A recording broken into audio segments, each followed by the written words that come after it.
What is up, my dudes, and the one girl who wants to hear the thunderous roar of a Honda Shadow Spirit? This is Bikes, Beards, and Brews. Let's kick that intro.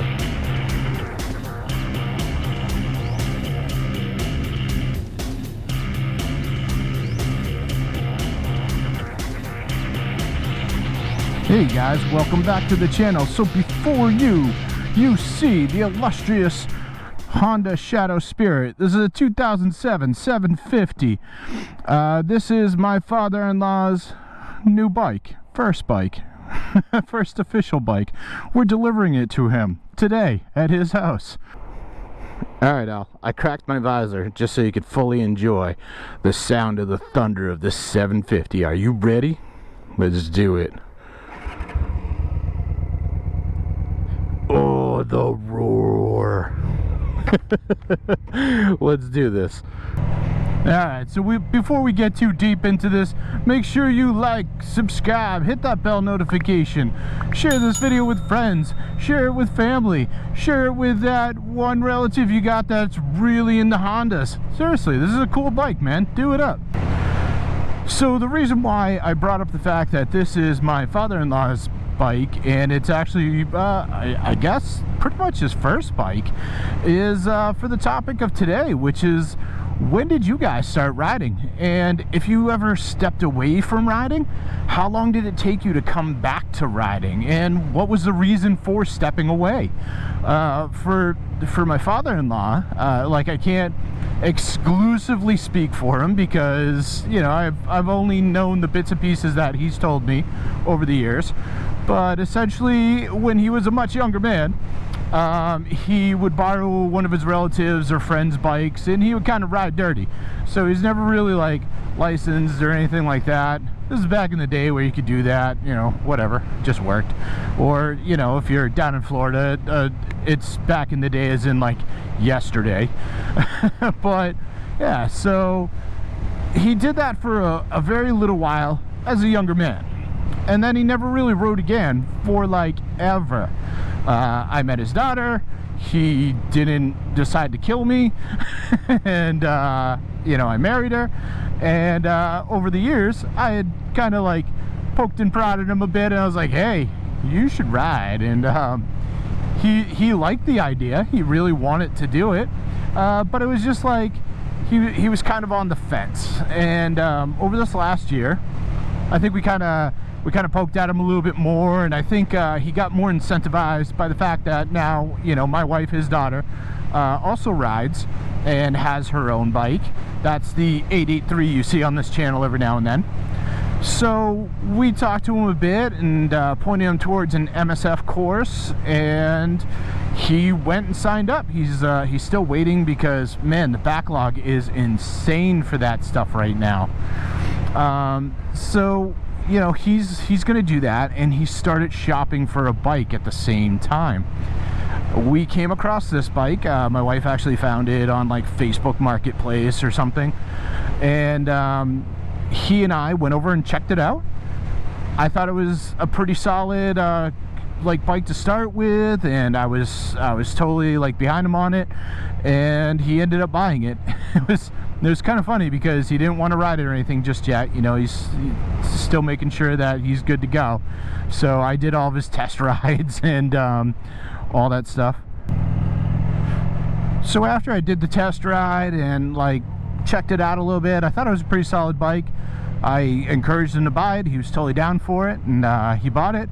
And then I hopped on it and rode it to my house. And it's been parked there ever since. It's actually been there for about 2 weeks or so.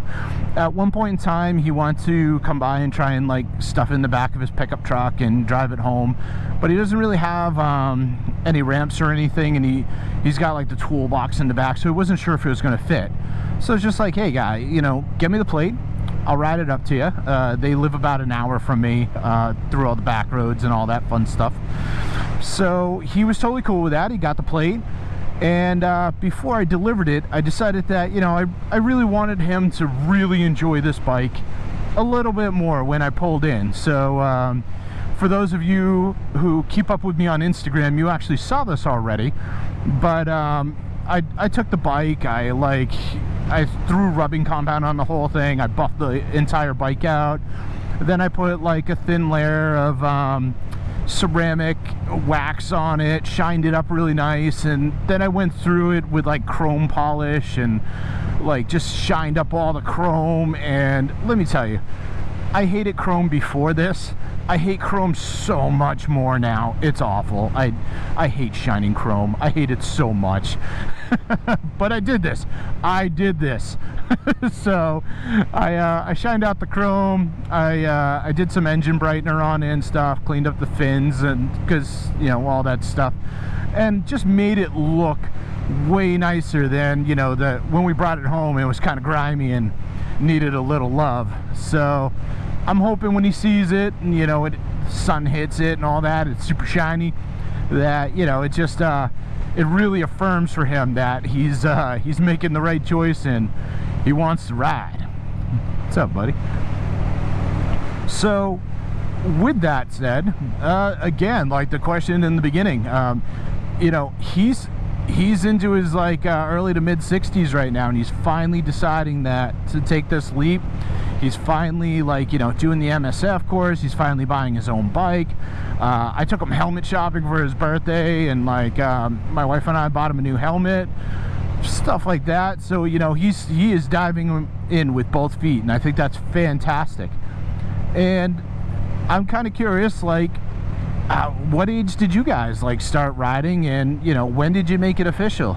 And then to go a little bit further, like I said, like he kind of rode around a little bit on friends' bikes back in the day, and then he just stepped away from it, but now he's back. So if there's a time where you had to step away, like, what brought you back? What got you back into it? What got you riding again? What gave you that itch again? It seems to be, with a lot of my friends that I talk to, that say that, you know, they used to ride and then they stopped riding, the answer is always like kids. So guys, I don't know what's going on here. Personally, I don't have kids, so I guess I can't fully weigh in on this, but I don't feel like, you know, wanting to go for a ride, like, but having to watch the kids, I don't think, like, that's nothing a sturdy chair and a roll of duct tape can't fix for you. Wherever you put them, they're gonna be there when you get back. It's cool, man. It's cool.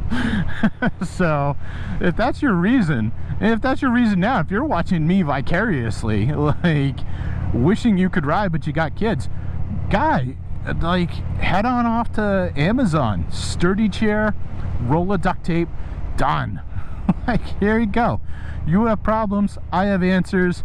I'm a problem solver. I'm solving problems for you.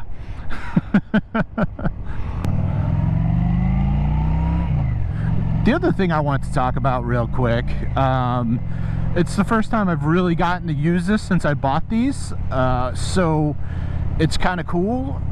I might do a full review on them later, but like, I'm using the Cardo PacTalk Slim currently in my helmet.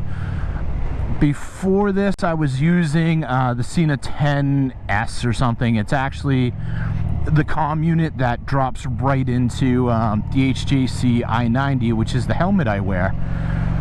That communication unit was crap, to say the least. I guess we're getting on the highway. Damn it. Anyway.